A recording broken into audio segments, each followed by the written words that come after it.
आज हम एक ट्रू क्राइम लेखक की आंखों से उन खूंखार हत्यारों के दिमाग की परतों को खोलने जा रहे हैं जिनसे दुनिया खौफ खाती है। चलिए समझने की कोशिश करते हैं कि इन खतरनाक दिमागों के अंदर आखिर में चलता क्या है। ये एक ऐसा सवाल है ना, जो हम सब कभी ना कभी सोचते हैं। क्या किसी का चेहरा देखकर उसके अंदर की सच्चाई को जाना जा सकता है? क्या अच्छाई और बुराई चेहरे पर लिखी होती है? ये किताब इसी धारणा को जड़ से हिला देती है। ये किताब है टॉकिंग विद साइकोपैथ्स और इसके लेखक ने कुछ ऐसा किया जो सुनने में ही हिम्मत का काम लगता है। वो खुद सबसे खतरनाक अपराधियों से मिलने जेलों के अंदर गए, उनके सामने बैठे और उनके दिमाग को पढ़ने की कोशिश की। तो इस पूरी यात्रा से आखिर पता क्या चला? पहला सबक शायद सबसे ज्यादा चौंकाने वाला है।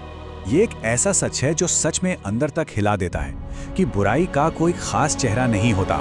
इस किताब का सबसे बड़ा और सबसे डरावना सबक यही है कि सबसे खतरनाक लोग अक्सर हम और आप जैसे ही बिल्कुल नॉर्मल दिखते हैं। लेकिन सवाल ये है कि अगर वो इतने सामान्य दिखते हैं तो आखिर वो क्या चीज़ है जो उन्हें इतना अलग और इतना खतरनाक बना देती है। चलिए साइकोपैथ शब्द के मतलब को समझते हैं, जैसा लेखक ने अपनी रिसर्च में पाया। और यहीं पर सबसे बड़ा विरोधाभास सामने आता है। बाहर से ये लोग आपको बेहद आकर्षक, बहुत चार्मिंग और मिलनसार लग सकते हैं, लेकिन ये सब सिर्फ एक मुखौटा होता है और उस मुखौटे के पीछे वो असल में भावनाहीन होते हैं, दूसरों को सिर्फ अपने फायदे के लिए इस्तेमाल करते हैं और बेहद खतरनाक होते हैं। किताब कुछ खास लक्षणों पर रोशनी डालती है। जरा सोच कर देखिए एक ऐसे इंसान के बारे में जिसे भावनाएं महसूस ही नहीं होती, जिसे किसी को तकलीफ देकर जरा भी पछतावा या शर्मिंदगी महसूस ना हो।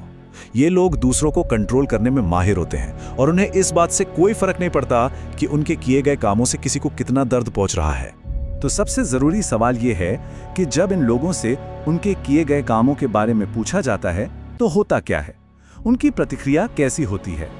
लेखक ने अपनी बातचीत में एक बहुत सीधा लेकिन बहुत गहरा सवाल पूछा, एक ऐसा सवाल जो किसी भी इंसान की इंसानियत को परख सकता है। उन्होंने पूछा, क्या तुम्हें अपने किए पर कोई पछतावा है? और लगभग हर बार जो जवाब मिला वो चौंकाने वाला था। एक सपाट सीधा सा नहीं, कोई अपराध बोध नहीं, कोई अफसोस नहीं, जैसे उन्होंने कुछ गलत किया ही ना हो। और ठीक इसीलिए इस किताब के जो निष्कर्ष हैं वो इतने जरूरी हो जाते हैं। ये हमें उन चेतावनी के संकेतों को पहचानने में मदद करते हैं जिन्हें हम शायद अक्सर नजरअंदाज कर देते हैं। देखिए, किताब एक खतरनाक पैटर्न का खुलासा करती है।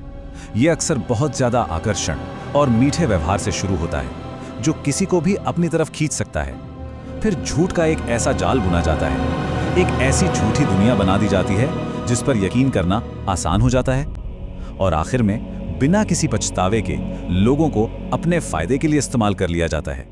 तो चलिए अब इस किताब के आखिरी और सबसे जरूरी संदेश पर आते हैं, जो कि हम सभी के लिए है।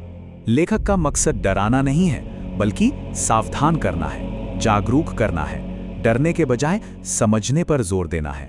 तो इससे सीखने वाली बात क्या है? सीधी सी बात है, होशियार बने, अपने आसपास के लोगों को समझने की कोशिश करें और सबसे जरूरी, आंखें बंद करके किसी पर भी भरोसा ना करें। और आखिर में ये विश्लेषण एक सवाल छोड़ जाता है जिस पर सोचना बहुत जरूरी है। हम अपने आसपास के लोगों को सच में कितना जानते हैं, या हम सिर्फ उतना ही जानते हैं जितना वो हमें दिखाना चाहते हैं।